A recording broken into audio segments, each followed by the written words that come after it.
പിതാവിന്റെയും പുത്രന്റെയും പരിശുദ്ധാത്മാവിന്റെയും നാമത്തിൽ ആമേൻ. ഹല്ലേലൂയ. ഈശോയെ നന്ദി, ഈശോയെ സ്തോത്രം. ഹല്ലേലൂയ. ഈശോയിൽ സ്നേഹിക്കപ്പെട്ടവരെ, ഇന്ന് നിങ്ങളുടെ മുമ്പിൽ യേശുവിന്റെ പീഡാനുഭവത്തിനും മരണത്തിനും ശേഷം യേശുവിന്റെ കൂടെ നടന്നിരുന്ന വിശ്വാസികളെന്ന് അവകാശപ്പെട്ട് അല്ലെങ്കിൽ വിശ്വാസത്തിൽ വന്നവരെന്ന് വിചാരിച്ച് യേശുവിന്റെ കൂടെ നടന്നിരുന്ന ശിഷ്യന്മാർക്ക് ചിലർക്കുണ്ടായ ചില ദൈവാനുഭവങ്ങളുടെ മേഖലയാണ് നമ്മൾ ധ്യാനിക്കാൻ പോകുന്നത്. യേശുവിന്റെ മരണത്തോടുകൂടി യേശുവിന്റെ അപ്പസ്തോലന്മാര് ഭയചകിതരായി, ശിഷ്യന്മാരും അതുപോലെ തന്നെ. ശിഷ്യന്മാരെന്ന് പറയുമ്പോൾ 12 അപ്പസ്തോലന്മാർ കൂടാതെ യേശുവിന്റെ ശുശ്രൂഷയ്ക്ക് സഹായിക്കുന്ന കുറെ ശിഷ്യന്മാരും യേശുവിനെ അനുഗമിച്ചവരുന്നവരുണ്ടായാലും സ്ത്രീകളൊക്കെ ഉണ്ടായിരുന്നു. അപ്പസ്തോലന്മാർക്ക് പോലും യേശുവിന്റെ പീഡാനുഭവവും മരണവും ഒന്നും മനസ്സിലായില്ല. യേശുവിന്റെ തിരുവുദ്ധാനം അവരെ സംബന്ധിച്ചിടത്തോളം അങ്ങനെ ഒരു ചിന്ത പോലും അവരുടെ ഉള്ളിലില്ല. അതുകൊണ്ട് തന്നെ യേശുവിന്റെ കൂടെ നടന്നിരുന്ന ആരും തന്നെ ഈശോ ഉദ്ധാനം ചെയ്ത് തങ്ങളുടെ മുമ്പിൽ വീണ്ടും മനുഷ്യരൂപത്തിൽ വരുമെന്ന് ഒരിക്കലും ചിന്തിച്ചിട്ടുണ്ടായിരുന്നില്ല. എമ്മാവുസിലേക്ക് പോയ ശിഷ്യന്മാരെ സംബന്ധിച്ചിടത്തോളം ഇന്ന് നമ്മുടെയൊക്കെ ഇടയിൽ സംഭവിക്കാൻ സാധ്യതയുള്ള ഒരു സംഭവത്തിന്റെ നമ്മുടെ മുമ്പിൽ ആ ചിത്രീകരണം നൽകുന്ന വ്യക്തികളാണ് എമ്മാവുസിലെ ശിഷ്യന്മാർ. യേശുവിന്റെ ശിഷ്യന്മാരിൽ 2 പേരാണ് ഇവിടെ കഥാപാത്രങ്ങൾ. ലൂക്കായുടെ സുവിശേഷം 24-ാം അധ്യായത്തിന്റെ 13 മുതലുള്ള വചനങ്ങളിലാണ് ഈ സംഭവം വിവരിച്ചിരിക്കുന്നത്. ഈ സംഭവത്തിന്റെ മുഴുവൻ വിവരണം നമ്മൾ കാണുമ്പോൾ 13-ാം തിരുവചനം മുതൽ 24-ാം അധ്യായം ലൂക്കായുടെ സുവിശേഷം തുടർന്നങ്ങോട്ട് വായിക്കുമ്പോൾ അനേകം ദൈവിക വെളിപാടുകളെല്ലാം ഒരുമിച്ച് അമർത്തി വെച്ചിരിക്കുന്ന, ഒതുക്കി വെച്ചിരിക്കുന്ന സുവിശേഷ ഭാഗമാണിത്. നമ്മൾ അതിലേക്ക് പ്രവേശിക്കുകയാണ്. ഞാനതൊന്ന് വായിക്കാം. ആ ദിവസം തന്നെ അവരിൽ 2 പേർ ജെറൂസലേമിൽ നിന്ന് ഏകദേശം 60 സ്ഥാദ്യോൺ അകലെയുള്ള എമ്മാവൂസ് ഗ്രാമത്തിലേക്ക് പോവുകയായിരുന്നു. ഏതാണ്ട് ഒരു 11 കിലോമീറ്റർ ദൂരം ഉണ്ടാകുമെന്നാണ് ബൈബിൾ പണ്ഡിതന്മാർ പറയുന്നത്. അപ്പോൾ 60 സ്ഥാദ്യോൺ അകലെയുള്ള 11 കിലോമീറ്റർ അകലെയുള്ള എമ്മാവൂസിലേക്ക് ഈ ശിഷ്യന്മാർ പോവുകയായിരുന്നു. അവര് വെറുതെ ഷോപ്പിങ്ങിന് പോയതൊന്നുമല്ല, ഒരു റിഫ്രഷ്മെന്റിന് പോയതല്ല, അല്പം റിലാക്സ്ഡ് ആകാൻ പോയതല്ല. അവരിതുവരെ നടന്നിരുന്ന 2-3 വർഷക്കാലമായി അവർ വിശ്വസിച്ചിരുന്നതും അവർ പ്രതീക്ഷിച്ചിരുന്നതും അതുപോലെ അവർ ആചരിച്ചിരുന്നതുമായ കുറെ കാര്യങ്ങൾക്ക് അടിസ്ഥാനമില്ല. അതെല്ലാം ഒരു സ്വപ്നമായിരുന്നു, മരീചികയായിരുന്നു എന്ന് അവർക്ക് തന്നെ തോന്നിത്തുടങ്ങിയ, ഒരുപക്ഷെ അവർക്ക് ഉറച്ച ബോധ്യത്തിൽ വന്ന ഒരു കാര്യമായിരുന്നു അവരെ അലട്ടുന്നത്. അത് മറ്റൊന്നുമല്ല, അവരുടെയൊക്കെ ഗുരുവും നാഥനും ഇവർക്ക് വഴികാട്ടിയുമായിരുന്ന യേശുവിനെ കുറിച്ചുള്ള അവരുടെ വലിയ ദുഃഖമാണ്. യഹൂദരുടെ ചരിത്രം ഒരുപക്ഷെ പഠിച്ചിട്ടുള്ളവർക്കറിയാം. സോളമന്റെ പാപശേഷം BC 931 ജെറൂസലേം ദൈവാലയമൊക്കെ തകർക്കപ്പെട്ട്, രാജ്യം വിഭജിക്കപ്പെട്ട്, ജെറൂസലേം നഗരം മുഴുവനും തകർക്കപ്പെട്ട് ബാബിലോൺ അടിമത്തത്തിലേക്ക് പോയ കാലഘട്ടമൊക്കെ ഉണ്ട്. അതിനു മുമ്പ് അസീറിയക്കാര്, പിന്നീട് ബാബിലോൺകാര്, പിന്നീട് പേർഷ്യക്കാര്, പിന്നീട് ഗ്രീക്കുകാര്, പിന്നീട് റോമക്കാർ, അങ്ങനെ ഒന്നിനു പിറകെ ഒന്നായി അനേകം വലിയ സാമ്രാജ്യ ശക്തികളുടെ അധിനിവേശം അവിടെ നടന്നു. അങ്ങനെ ഒരു അടിമത്തത്തിന്റെ മേഖലയിൽ അവർ കഴിയുക മാത്രമല്ല, ബാബിലോൺ പ്രവാസകാലത്ത് ഇവർ ബാബിലോണിലേക്ക് നാട് കടത്തപ്പെട്ടു. ആ കാലഘട്ടം മുതൽ ദാവീദ് രാജാവിനെ കുറിച്ചൊക്കെ ഇവർക്ക് വലിയ പ്രതീക്ഷയുണ്ട്, അല്ലെങ്കിൽ വലിയ അഭിമാനമുണ്ട്. സാവൂള്, അത് കഴിഞ്ഞ് ദാവീദ്, പിന്നെ സോളമൻ, പിന്നീട് 2 രാജ്യങ്ങളും, ഇത് 2ആയി മുറിക്കപ്പെട്ട 2 രാജ്യങ്ങളും അനേക രാജാക്കന്മാരെ ഭരിക്കപ്പെട്ടു. പക്ഷേ ദാവീദിന്റെ ഭരണകാലമാണ് ഇവരുടെയൊക്കെ ഉള്ളിൽ നിറഞ്ഞ കത്തുന്ന ഒരു വിളക്ക് പോലെ നിൽക്കുന്നത്. ആ പഴയ പ്രതാപത്തിന്റെ കാലം അഭിമാനത്തോടെ തല ഉയർത്തി നിൽക്കാവുന്ന കാലം തിരിച്ചു വരണമെന്നുള്ള പ്രതീക്ഷയോടെയാണ് സകല യഹൂദരും കഴിഞ്ഞിരുന്നത്. അപ്പോൾ ഒരു രക്ഷകൻ മിശിഹ വരും എന്ന് യേശുവിന്റെ വരവിന് മുൻപ് 700 വർഷങ്ങൾക്ക് മുമ്പ് പ്രവചിക്കപ്പെട്ടു യേശയ്യാ വഴി. അതുവഴി അവരുടെ ആ പ്രവചനത്തിലൂടെ അവർ കണ്ടിരുന്നത് അവരെ വിമോചിപ്പിച്ച് വീണ്ടും ഒരു സാമ്രാജ്യമാക്കി അല്ലെങ്കിൽ ഒരു രാജ്യം സ്വതന്ത്ര രാഷ്ട്രമാക്കി മാറ്റുന്ന അവസ്ഥയിൽ അവർ എത്തുമെന്നായിരുന്നു അവരുടെ പ്രതീക്ഷ. പക്ഷേ യേശുവിന്റെ കൂടെ കൂടിയ പല ശിഷ്യന്മാർക്കും ഈ ചിന്തയുണ്ടായിരുന്നു. അപ്പസ്തോലന്മാർക്ക് പോലും ആ ആഗ്രഹം ഉണ്ടായിരുന്നുവെന്ന് സെബദീ പുത്രന്മാരുടെ അമ്മ വന്ന് യേശുവിനോട് ചോദിക്കുന്നത് മനസ്സിലാക്കാൻ പറ്റും. അങ്ങനെ ഇരുന്നിരുന്ന ഈ ശിഷ്യ സമൂഹത്തിൽപ്പെട്ടവർക്ക് യേശുവിനെ ശത്രുക്കൾ പിടിച്ച് നീചമായി വധിച്ചു എന്നുള്ള ഈ സംഭവം ചിന്തിക്കാൻ പോലും പറ്റുന്നതല്ല. അതവർക്ക് വലിയ വേദനാജനകമായിരുന്നു. നമ്മൾ യേശുവിന്റെ ശിഷ്യരായി തീരുമ്പോൾ, യേശുവിന്റെ ദാസരായി മാറുമ്പോൾ, ഈശോ കാണിച്ചെന്ന വഴിയിലൂടെ ചരിക്കുമ്പോൾ, വചനപ്രകാരമുള്ള ജീവിതത്തിലേക്ക് വരുമ്പോൾ, അടുത്തടുക്കൽ കൂദാശ സ്വീകരണത്തിലൂടെ ജീവൻ പ്രാപിച്ചു വരുമ്പം ഒരു പക്ഷേ ഇതുപോലൊരു സാഹചര്യം വന്നാൽ നമ്മൾ ഇതിനേക്കാളും മോശമായി പോകുമെന്ന് എനിക്ക് തോന്നുന്നത്. അപ്പസ്തോലന്മാരെയോ ആ ശിഷ്യ സമൂഹത്തെയോ കുറ്റപ്പെടുത്താൻ നമുക്ക് അവകാശമില്ല. കാരണം എല്ലാം അനുകൂലമായിരിക്കുമ്പോൾ മാത്രം ഹല്ലേലൂയ പറയുകയും പ്രതികൂലമാകുമ്പോൾ ഉടനെ ഇതെന്താ ഇങ്ങനെ എന്ന് ചോദിച്ച് മുഖം വീർപ്പിക്കുകയോ പരാതി പറയുകയോ പെറുപിറുക്കുകയോ നിരാശപ്പെടുകയോ ഒരു പക്ഷേ ദൈവത്തെ തള്ളി പറയുകയോ ചെയ്തെന്ന് വരാം.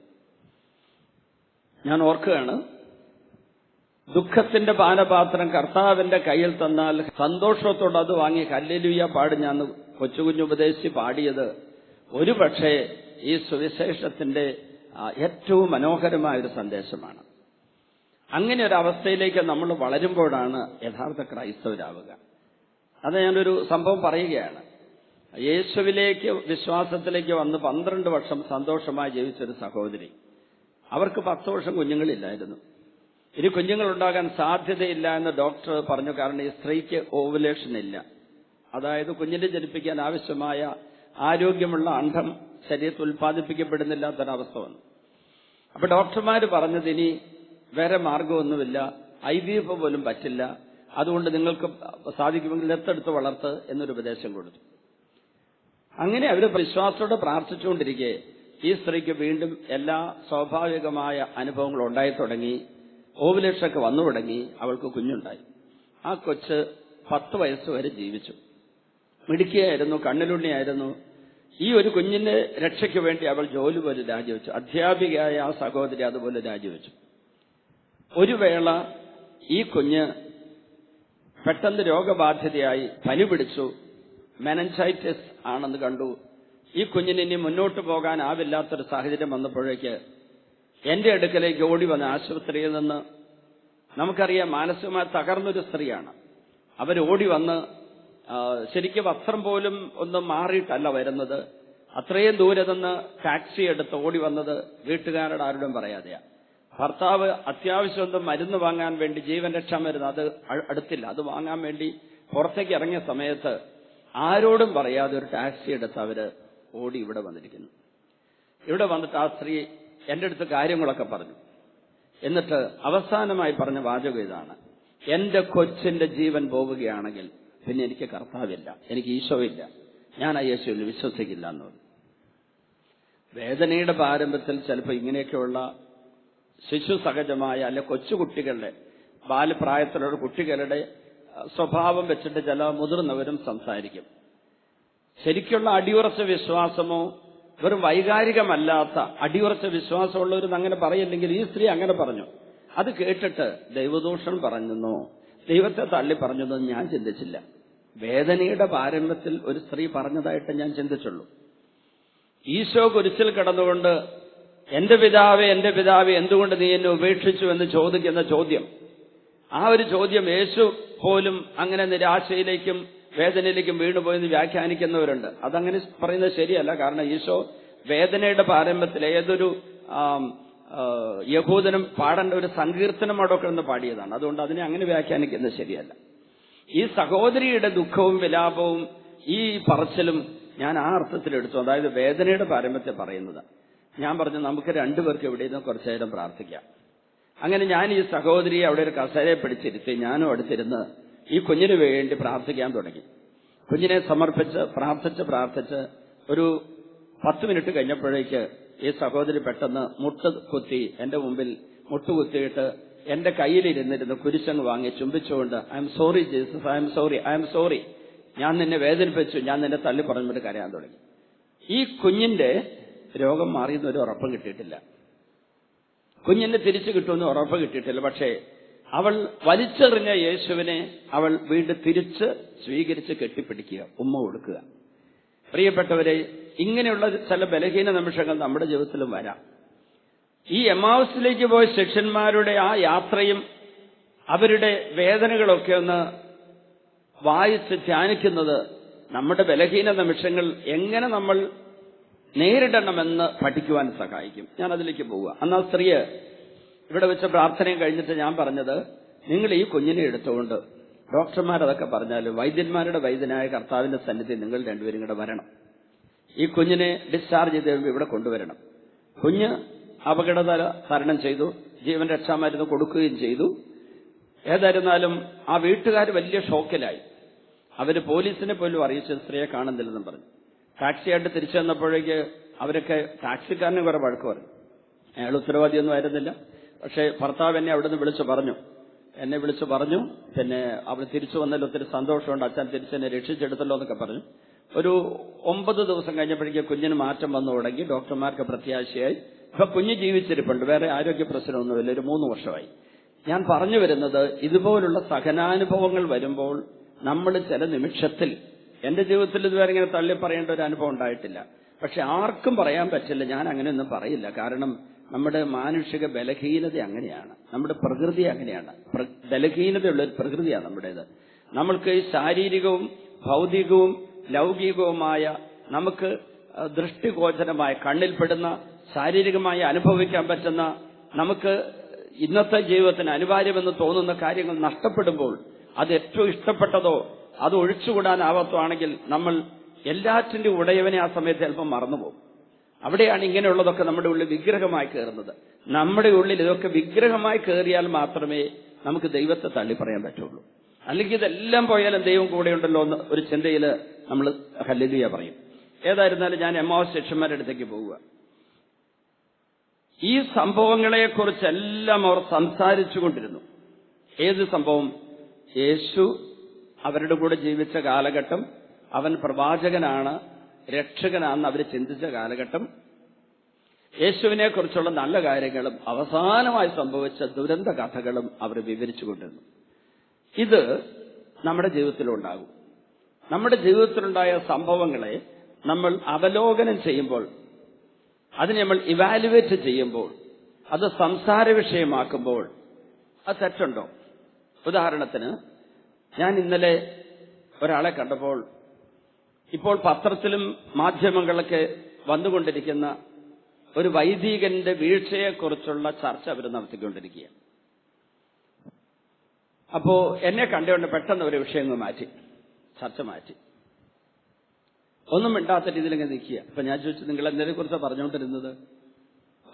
ഒന്നുമില്ല, ഞങ്ങള് ഇപ്പം നോർത്തിൽ നടക്കുന്ന ഇലക്ഷനെ കുറിച്ച് പറയാന്ന് പറഞ്ഞു. ഞാൻ പറഞ്ഞു, നിങ്ങൾ ഇലക്ഷനെ കുറിച്ചൊന്നുമല്ല പറഞ്ഞത്, നിങ്ങൾ ഇപ്പോ നടക്കുന്ന മാധ്യമ ചർച്ചയിൽ പങ്കാളികളായി സംസാരിച്ചതാന്ന് പറഞ്ഞു. അപ്പൊ ഉടനെ അവര് പറഞ്ഞു, അതെ സത്യമെന്ന് പറഞ്ഞു. പിന്നെ ഇതിന് നിങ്ങൾ വിഷയം മാറ്റി, എന്നെ കണ്ടപ്പോഴേക്ക് വിഷയം മാറ്റി പറഞ്ഞതൊക്കെ, അല്ല ഞങ്ങളൊരു മോശം കാര്യം ചെയ്തെന്ന് അച്ഛൻ അറിയണ്ടെന്ന് കരുതിയാന്ന് പറഞ്ഞു. ഞാൻ നിങ്ങളോട് പറയട്ടെ, അവർ ഈ ധ്യാനത്തിൽ ഇരിപ്പുണ്ട്, ധ്യാനിച്ചുകൊണ്ടിരിക്കുന്നവരെ ഞാൻ പറയുന്നത്, ഞാനീ പറയുന്നവർ കേട്ടോണ്ടും ഇരിപ്പുണ്ട്. അപ്പൊ ഞാൻ അവരോട് പറഞ്ഞു, നിങ്ങൾ അതിനെക്കുറിച്ച് അവലോകനം ചെയ്യുന്നതോ അതിനെക്കുറിച്ച് കമന്റ് പറയുന്നതോ തെറ്റില്ല. പക്ഷേ നിങ്ങൾ ആരെയും വിധിക്കാൻ പോകരുത്. നീ വിധിക്കുന്ന വിധിയാൽ നീ വിധിക്കപ്പെടുമെന്നാണ് ഈശോ പറഞ്ഞത്. അതുകൊണ്ട് വിധിക്കണ്ട. കാര്യങ്ങളെക്കുറിച്ച് അവലോകനം ചെയ്യുന്ന ചർച്ച ചെയ്യുന്ന പാപമല്ല. പിന്നെ തന്നെ നിങ്ങൾ എന്നെ കണ്ടപ്പോൾ നിർത്തിക്കളഞ്ഞു ചോദിച്ചപ്പോൾ അവര് പറഞ്ഞു, സോറി, പെട്ടെന്നൊരു മാനുഷിക ബലഹീനതയിൽ പറഞ്ഞുപോയി, ആ കാര്യം സംസാരിച്ചു പോയി. പെട്ടെന്നൊരു വേറൊരു മാനുഷിക ബലഹീനതയിൽ അച്ഛനും മുമ്പിൽ മറച്ചു വെച്ചു. ഞാൻ പറഞ്ഞു, 2 ബലഹീനതകളുണ്ടെന്ന് മനസ്സിലായില്ലേ? മതി, അത്തരം പറഞ്ഞിട്ട് ഞാനങ്ങ് പോന്നു. 2 ബലഹീനതകളുണ്ടെന്ന് അവർക്ക് ധ്യാനത്തിൽ ബോധ്യപ്പെട്ടു. ഒന്ന്, എന്തെങ്കിലും ചീഞ്ഞ കാര്യം കേട്ടാൽ ചർച്ചാ വിഷയമാക്കും. അത് ആരുടെ മുമ്പിൽ പിടിക്കപ്പെടുവല്ലോ സാധ്യതയുണ്ടെങ്കിൽ ഉണ്ടെ മറച്ചു വെക്കും എന്നോട് പറയും. 2 ബലഹീനത ഉണ്ടെന്ന് അവർക്ക് ബോധ്യപ്പെട്ടു. അത്രയെങ്കിലും നന്മയുണ്ടാകട്ടെ. ഇവര് സംസാരിച്ചു കൊണ്ടിരുന്നതിൽ തെറ്റൊന്നും ഉണ്ടായിരുന്നില്ല. പക്ഷേ അവരുടെ അതുവരെ ഉണ്ടായിരുന്ന വിശ്വാസത്തിന്റെ അടിസ്ഥാനം, പ്രത്യാശയുടെ അടിസ്ഥാനം, അതവർക്ക് നഷ്ടപ്പെട്ടു എന്നൊരു തോന്നൽ അവരുടെ ഉള്ളിൽ കിടന്നതുകൊണ്ട് അവലോകനങ്ങൾ, ഇവാലുവേഷൻസ്, അതിനെക്കുറിച്ചുള്ള ചർച്ചകൾ നെഗറ്റീവായിരുന്നു, നിഷേധാത്മകമായിരുന്നു. അവരിങ്ങനെ സംസാരിക്കുക മാത്രമല്ല വാദിക്കുകയും ചെയ്തുകൊണ്ടിരുന്നു. കാരണം 2 അഭിപ്രായങ്ങളുണ്ട്. ഒരാളൊന്ന് നല്ല കാര്യം പറയും, മറ്റയാൾ പറയുന്നത് അങ്ങനെ അല്ലല്ലോ എന്ന് പറയും. അങ്ങനെ ഒരു ചെറിയ വാദവും നടക്കുന്നുണ്ട്. അപ്പൊ അവലോകനത്തിന്റെ അകത്ത് വാദങ്ങൾ വരുന്നത് വലിയ മോശമ കാര്യമല്ല. എന്തെന്നറിയോ, ചില വാദങ്ങൾ വരുമ്പോഴാണ് സത്യം കൂടുതൽ നന്നായി പ്രകാശിപ്പിക്കപ്പെടുന്നത്. പക്ഷേ ഒരിക്കലും പിടിവാശിയിലുള്ള വാദങ്ങൾ ശരിയല്ല. ചില വാദങ്ങൾ വരുമ്പോൾ എതിരാളിയെ തോൽപ്പിക്കാൻ വേണ്ടി ഏത് വക്രബുദ്ധിയിലും ഏത് വളഞ്ഞ ബുദ്ധിയിലും സംസാരിക്കരുത്. കൂടുതൽ സത്യം പ്രകാശിതമാകാൻ വേണ്ടി വാദിക്കാം. സത്യം പ്രകാശിതമാകാൻ വാദിക്കുക. കോടതിയിലെ വാദം, പ്രതിയുടെയും വാദിയുടെയും കൂടെ നിന്ന് വാദിക്കുന്ന വക്കീലന്മാര് സത്യം വെളിപ്പെട്ട് കിട്ടാനും ജഡ്ജിക്ക് അത് ബോധ്യപ്പെടാനും ജഡ്ജിയുടെ വിധി പ്രഖ്യാപനം സത്യം ജയിക്കാനും വേണ്ടിയായിരിക്കണം വാദിക്കുന്നത്.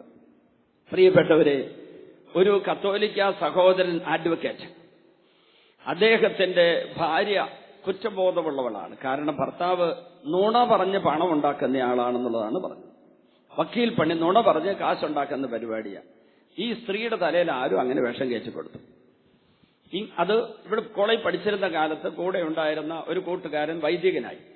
അപ്പൊ ഇവിടെ കല്യാണത്തിന് ഈ ചെമ്മാച്ചനായിരുന്ന ഇയാളെ വിളിച്ചപ്പം ആരാ ചെറുക്കെന്ന് ചോദിച്ചപ്പം പറഞ്ഞു ഇങ്ങനെ ഒരു അഡ്വക്കേറ്റ്. അപ്പോൾ ഉടനെ ഇവളോട് പറഞ്ഞു, അത് ശരി, നുണ പറഞ്ഞ കാശുണ്ടാക്കുന്ന ആളോട് നീ കല്യാണം കഴിക്കുക, നമ്മൾ ജീസസ് യൂത്തിലുള്ളതല്ലായിരുന്നോ, എന്തിനാ ആളെ കല്യാണം കഴിച്ചത് ചോദിച്ചു. ഈ പറഞ്ഞത് കേട്ടാത്തൊന്നും അഡ്വക്കേറ്റ്സ് എല്ലാം കള്ളന്മാരാണെന്ന്. പ്രിയപ്പെട്ടവരെ, ഈ ഒരു ധാരണ പെണ്ണിന്റെ മനസ്സിൽ കിടന്നതുകൊണ്ട് ഭർത്താവിനെ കുറിച്ച് നെഗറ്റീവ് ചിന്തയുണ്ട്. ഭർത്താവിന് വലിയ വേദനയായി.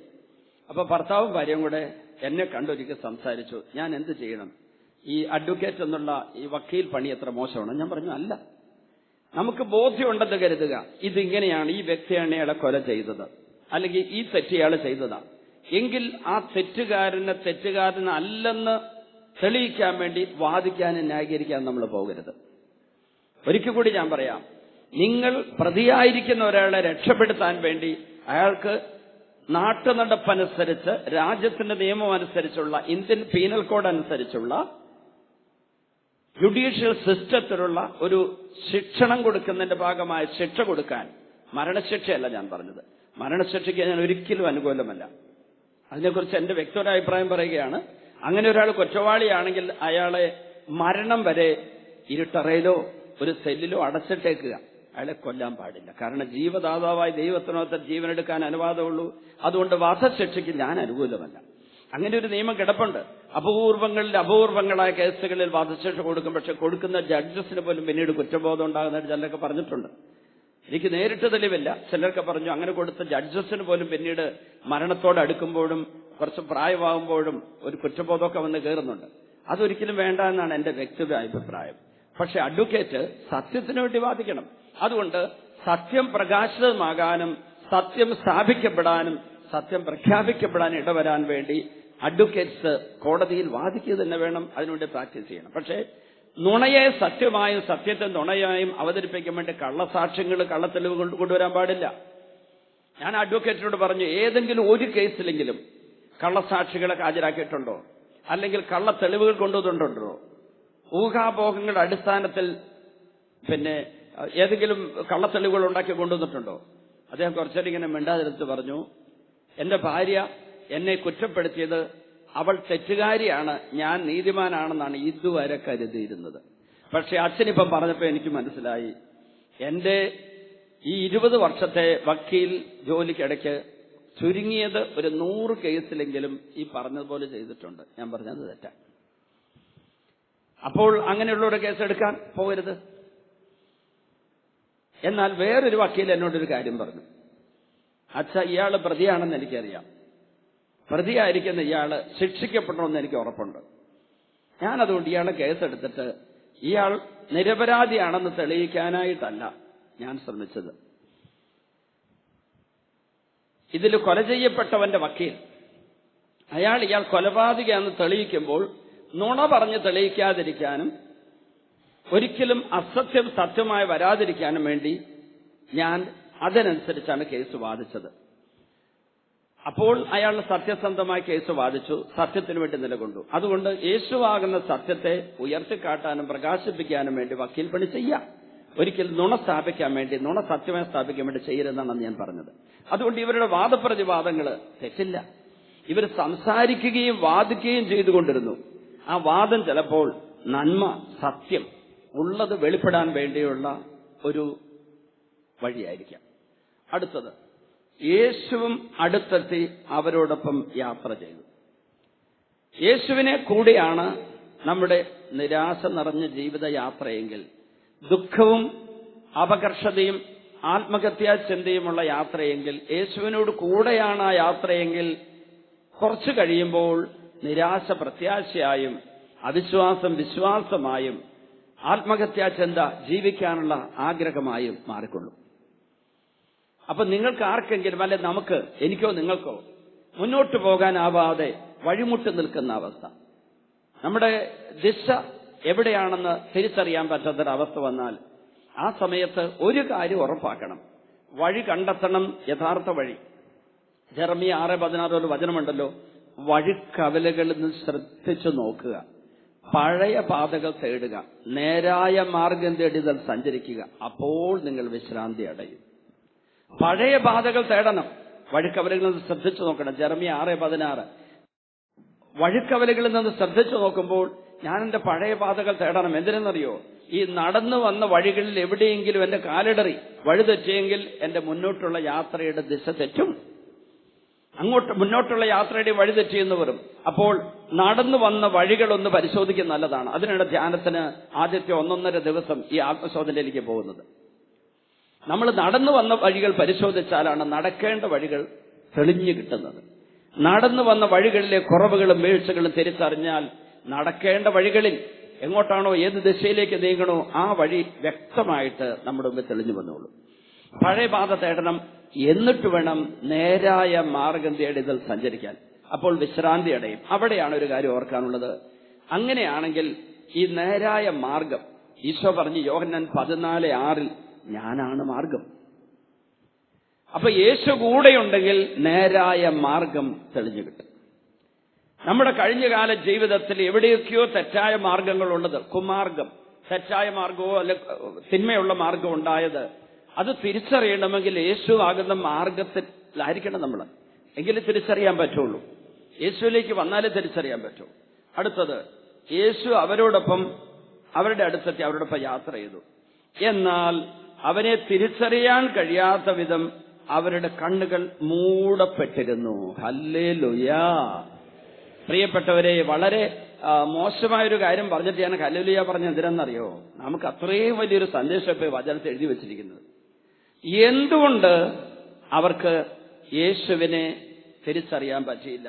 നമുക്കറിയാം, യോഹന്നാന്റെ സുവിശേഷത്തില് 5-ാം അധ്യായത്തില് 38-ാം തിരുവചനത്തില് നമ്മളിങ്ങനെ ഒരു വചനം വായിക്കുന്നുണ്ട്. അവിടുന്ന് അയച്ചവനെ നിങ്ങൾ വിശ്വസിക്കാത്തത് കൊണ്ട് അവിടുത്തെ വചനം നിങ്ങളിൽ വസിക്കുന്നില്ല. എന്തുകൊണ്ട് വചനം എന്റെ ഉള്ളിൽ നിറഞ്ഞു നിൽക്കുന്നില്ല? എന്തുകൊണ്ട് ഒരു വചനം പോലും എനിക്ക് ഓർത്തെടുക്കാൻ പറ്റുന്നില്ല? എന്തുകൊണ്ട് എനിക്ക് വചനം എന്റെ ഭക്ഷണമാക്കി മാറ്റാൻ പറ്റുന്നില്ല? ഒരു പക്ഷേ യേശുവിലുള്ള വിശ്വാസത്തിന്റെ കുറവല്ലേ കാരണം? യേശുവിൽ വിശ്വസിക്കുന്നവര് യേശു പറഞ്ഞ വചനങ്ങളിൽ വിശ്വസിക്കണം. അതിന് ശാസ്ത്രീയമായ അപഗ്രഥനം ചെയ്താൽ പറ്റില്ല. ഒരു ചെറുപ്പക്കാരൻ, സെമിനാരി ചേരാൻ ഒരുക്കിയവൻ, കുറെ പുസ്തകമൊക്കെ വായിച്ചു. അവൻ എന്നോട് പറഞ്ഞ 1000 പുസ്തകം വായിച്ചിട്ടുണ്ട്. എല്ലാം തത്വശാസ്ത്രപരവും മനഃശാസ്ത്രപരവും ബുക്കുകൾ, ദൈവശാസ്ത്രപരമായിട്ടുള്ള ബുക്കുകൾ, ദൈവശാസ്ത്ര പുസ്തകങ്ങൾ, ആത്മീയ ജ്ഞാനം നൽകുന്ന പുസ്തകങ്ങൾ അധികം വായിച്ചിട്ടില്ല. അപ്പൊ ഞാൻ അവരോട് പറഞ്ഞത്, യേശുവിനെ കുറിച്ച് യേശുവിൽ വിശ്വസിക്കാത്തവര് പറയുന്നത് വായിക്കുക ഒരു വലിയ തെറ്റാണ്. യേശുവിൽ വിശ്വസിക്കാത്തവര് പറയുന്നതോ, യേശുവിൽ വിശ്വസിക്കാത്തവര് എഴുതുന്നതോ, അവർ യേശുവിൽ വിശ്വസിക്കാത്തതുകൊണ്ട് യേശുവിനെ തെറ്റായി ചിത്രീകരിക്കുന്നതോ കാണാനോ കേൾക്കാനോ പഠിക്കാനോ പോകരുത്. അതൊക്കെ നമ്മുടെ വിശ്വാസത്തിൽ കലർപ്പുണ്ടാക്കും. ഞാനിവരോട് പറഞ്ഞത്, നീ പുസ്തക വായനയൊക്കെ അവസാനിപ്പിച്ച് ബൈബിൾ വായന തുടങ്ങണം. എന്നിട്ട് നീ വിശുദ്ധരുടെ ജീവചരിത്രം വായിക്കണം. പ്രിയപ്പെട്ടവരെ, ഈ അടുത്ത കാലത്ത് വൈദികരെ കുറിച്ചുള്ള അപഖ്യാതിയൊക്കെ ഉണ്ടായപ്പോൾ വട്ടായിലച്ചൻ ഒരു ടോക്കിന്റെ ഒരു അംശം വാട്സാപ്പിൽ വന്നിട്ടുണ്ട്. ഒരു ഭാഗം ഇവിടെ ഒരു വൈദികൻ വീണു, 1 അല്ല 10 അല്ല 100 വൈദികർ വീഴട്ടെ, കന്യാസ്ത്രീകൾ വീഴട്ടെ, എങ്കിലും അച്ഛൻ കൂട്ടിച്ചേർക്കുക. വട്ടായിലച്ചൻ പറയുക, ഒരു വിശുദ്ധമായ സന്ദേശം അച്ഛൻ പറഞ്ഞത്. 4.5 ലക്ഷം വൈദികരും 8 ലക്ഷം സന്യസ്തരും ലോകത്തിലുണ്ട്. അവരെ നോക്കുക, അവർ വീണിട്ടല്ലോ, വീഴാത്തവരെ നോക്കാൻ പറഞ്ഞു. പ്രിയപ്പെട്ടവര്, എനിക്കത് പറയാനുള്ളത് എന്തെന്നറിയാമോ? എന്നിട്ട് അച്ഛൻ പറയുകയാണ്, വിശുദ്ധരുടെ ജീവചരിത്രം എടുത്ത് വായിക്കുക. അപ്പൊ നമ്മുടെ മുമ്പിൽ അന്ധകാരം മാറ്റുന്ന വിളക്കുമായിട്ട് നിൽക്കുന്ന ആയിരക്കണക്കിന് വിശുദ്ധര് അവരുടെ ജീവിതത്തിന്റെ ശോഭയും ശക്തിയും ജീവനും ഊർജവും തന്നുകൊണ്ട് നമ്മുടെ മുമ്പിലുള്ളപ്പോ അവിടെ ഇവിടെ വീണുപോയവരുടെ ദുർവിശേഷം വായിച്ചുകൊണ്ടാണ് നമ്മൾ ഇരിക്കേണ്ടത്. 12 അപ്പസ്തോലന്മാരിൽ യേശുവിനെ ഒറ്റക്കൊടുത്ത യൂദാസിന്റെ കഥയാണോ നമ്മളെ ധ്യാന വിഷയം? 12 അപ്പസ്തോലന്മാരിൽ യേശുവിനെ ഒറ്റക്കൊടുത്ത യൂദാസാണോ നമ്മുടെ മാതൃക? യൂദാസിനെ നോക്കിയാണോ ക്രൈസ്തവ സഭ സ്ഥാപിക്കപ്പെട്ടത്? യൂദാസിന് പകരം മത്യാസരെ തെരഞ്ഞെടുത്ത സഭയാണ് നമ്മുടേത്. യൂദാസ് യേശുവിനെ ഒറ്റക്കൊടുത്ത് തൂങ്ങിച്ചത്ത് പോയിട്ടും യേശുവിനെ തള്ളിപ്പറയാത്ത 11 അപ്പസ്തോലന്മാർ 12ാമനെ തെരഞ്ഞെടുത്തിട്ട് സഭ കെട്ടിപ്പടുക്കാൻ പരിശുദ്ധാത്മാവോട് സഹകരിച്ചതാണ്. അങ്ങനെയുള്ള വിശുദ്ധാത്മാക്കളെ നോക്ക്. വഴിപിഴച്ചു പോയ 1, 2, 3, 10, 100 പേരുടെ ചീഞ്ഞ ജീവിതമാണോ നമ്മുടെ സാക്ഷ്യമാകേണ്ടത്, നമ്മുടെയൊക്കെ മുമ്പിൽ നിൽക്കേണ്ടത്? അത് മനസ്സ് വെച്ചുകൊണ്ടിരിക്കണോ? സംസാര വിഷയമാക്കി അവലോകനം ചെയ്തു. അത് കഴിഞ്ഞിട്ട് അത് തമ്പുരാന്റെ കൈ കൊടുക്ക്. എന്നിട്ട് തമ്പുരാൻ നമ്മുടെ മുമ്പിൽ അവതരിപ്പിച്ചിരിക്കുന്ന ആയിരക്കണക്കിന് വിശുദ്ധരുടെ ജീവചരിത്രത്തിന്റെ ശോഭയുള്ള കഥ വായിക്ക്, അത് ധ്യാനിക്ക്. എങ്കിലേ നമുക്ക് കർത്താവിനെ വിടാതിരിക്കാൻ പറ്റുള്ളൂ. ഈശോ മിശിഹാ കൂടെ ഉണ്ടായിട്ടും യേശുവിനെ തിരിച്ചറിയാനാവാത്ത വിധം കണ്ണുമൂടപ്പെട്ടിരുന്ന എമ്മാവൂസ് ശിഷ്യന്മാരുടെ അവസ്ഥയിൽ നമ്മൾ കിടക്കുക. കാര്യം എന്തായിരിക്കാം? ഒരുപക്ഷെ യേശുവിന്റെ സുവിശേഷത്തിന്റെ കാമ്പ് നമുക്ക് പിടികിട്ടിയിട്ടില്ല. അല്ലെ യേശുവിന്റെ ഹൃദയം, അവിടുന്ന് ഒഴുകുന്ന തിരുരക്തം, അവിടുത്തെ സ്നേഹം അത് നമ്മൾ അനുഭവിച്ചിട്ടില്ല. ആരൊക്കെയോ പറഞ്ഞു കേട്ടിട്ട് നമ്മൾ യേശുവിനെ അനുഗമിക്കുക, ഏതൊക്കെയോ മറ്റു ലക്ഷ്യങ്ങളോടെ യേശുവിനെ അനുഗമിക്കുകയായിരിക്കാം. ഒരു കാര്യം ഞാൻ പറയട്ടെ, മാർപ്പാപ്പ അടക്കം ഇന്നുള്ള എല്ലാ കത്തോലിക്കരും ഒരുമിച്ചുകൂടി, ക്രൈസ്തവരും ഒരുമിച്ചുകൂടി യേശു ദൈവമല്ലെന്ന് പറഞ്ഞാലും, അങ്ങനെ പറയില്ല, അങ്ങനെ പറഞ്ഞാലും എന്റെ ഉള്ളിൽ ഒരു ചെറു സംശയം പോലും വരാൻ പോകുന്നില്ല. യേശു ദൈവമാണെന്ന് ഞാൻ വിശ്വസിക്കുന്നു. അത് മാർപ്പാപ്പ പറഞ്ഞതുകൊണ്ടല്ല, മാർപ്പാപ്പ പറഞ്ഞതുകൊണ്ടല്ല ഞാനത് വിശ്വസിക്കുന്നത്. ഈശോ എന്റെ ഉള്ളിൽ ആ വിളക്ക് കെളുത്തി വെച്ച് തന്നതുകൊണ്ടാ. അതിന് 2000 വർഷം പഴക്കമുള്ള സഭയിലൂടെ എനിക്ക് കിട്ടിയ ആ കൃപയുടെ ഒരു നദിയുണ്ട്. ആ നദിയിൽ നിൽക്കുന്നതുകൊണ്ടാണ് എനിക്ക് വിശ്വാസം കിട്ടിയത്. 1, 2 വ്യക്തികൾ എന്തെങ്കിലും പറഞ്ഞ ഉടനെ എന്റെ വിശ്വാസം പോവില്ല. മാർപ്പാപ്പ പറയില്ല കേട്ടോ, ഞാൻ അതല്ല സൂചിപ്പിച്ചത്. അങ്ങനെ പറഞ്ഞപ്പോലും നമ്മുടെ വിശ്വാസം ചലിക്കരുത്. ഇന്നത്തെ ഈ ഒരു എപ്പിസോഡില് ഇത്തരം ചിന്തയിലേക്ക് വരിക. എഴുന്നേറ്റ് നിന്നുകൊണ്ട് നമുക്കൊന്ന് പ്രാർത്ഥിക്കാം. കാരുണ്യവാനും രക്ഷകനുമായ ഈശോയെ, ഈ നിമിഷങ്ങളിൽ അങ്ങ് ഞങ്ങളോട് സംസാരിച്ചതിനെ ഓർത്ത് നന്ദി പറയുന്നു. എമ്മാവൂസ് ശിഷ്യന്മാരെ കുറിച്ചുള്ള ധ്യാനം ഞങ്ങളുടെ വിശ്വാസത്തിൽ അടിയുറച്ചു വളരുവാനായിട്ട് സഹായിക്കട്ടെ. ഈശോയെ, അങ്ങിലേക്ക് ഞങ്ങളുടെ കണ്ണുകൾ ഉയർത്തുന്നു, ഞങ്ങളുടെ കരങ്ങൾ ഇതാ ഉയർത്തുന്നു. നമുക്ക് കരങ്ങൾ ഉയർത്താം. ഈ പ്രാർത്ഥന ഏറ്റുമല്ല. കർത്താവായ യേശുവേ, ഞങ്ങളെല്ലാവരും അങ്ങേ ആരാധിക്കുന്നു. Hallelujah, hallelujah. ഈശോ, ഞങ്ങളുടെ വിശ്വാസത്തെ വർദ്ധിപ്പിക്കണമേ. ഈ ശുശ്രൂഷ പങ്കെടുക്കുന്ന എല്ലാവർക്കും വിശ്വാസത്തിൽ ഉറപ്പ് നൽകണമേ. പൈശാചിക പീഡകൾ മോചനം നൽകണമേ. തകർച്ചകളും രോഗങ്ങളും വേദനകളും വരുമ്പോൾ തമ്പുരാനെ മനസ്സ് പതറാതിരിക്കാൻ കൃപ നൽകണമേ. ഈശോയെ, അങ്ങിൽ മാത്രം അടിയുറച്ച് വിശ്വസിച്ച് മുന്നേറാൻ കൃപ നൽകണമേ. ചെറുതും വലുതുമായ പ്രലോഭനങ്ങളും പ്രതിസന്ധികളും പ്രതികൂല സാഹചര്യങ്ങളും വരുമ്പോൾ മനസ്സ് പതറി തളർന്നു പോകാതിരിക്കാൻ അങ്ങനെയുള്ള വിശ്വാസത്തിൽ, സുദൃഢമായ വിശ്വാസത്തിൽ മുന്നേറാൻ ഞങ്ങളെ സഹായിക്കണേ കർത്താവേ. ഈ ശുശ്രൂഷ പങ്കെടുക്കുന്ന എല്ലാവരും, എവിടെ ഇരുന്നാലും ഇവര് ടിവിയിലൂടെ ഇത് കണ്ടുകൊണ്ടിരിക്കുന്നത്, കേട്ടുകൊണ്ടിരിക്കുന്നത്, അവരെല്ലാവരും അനുഗ്രഹിക്കണമേ. Hallelujah, hallelujah, hallelujah, hallelujah. യേശുവേ നന്ദി, യേശുവേ നന്ദി. Hallelujah, hallelujah, hallelujah, hallelujah, hallelujah. പിതാവിന്റെയും പുത്രന്റെയും പരിശുദ്ധാത്മാവിന്റെ നാമത്തിൽ നിങ്ങളെല്ലാവരെയും ആശീർവദിക്കുന്നു. എല്ലാവരും പ്രത്യാശയും വിശ്വാസമുള്ളവരായും രൂപാന്തരപ്പെടട്ടെ എന്ന് പ്രാർത്ഥിക്കുന്നു. Hallelujah, hallelujah, hallelujah.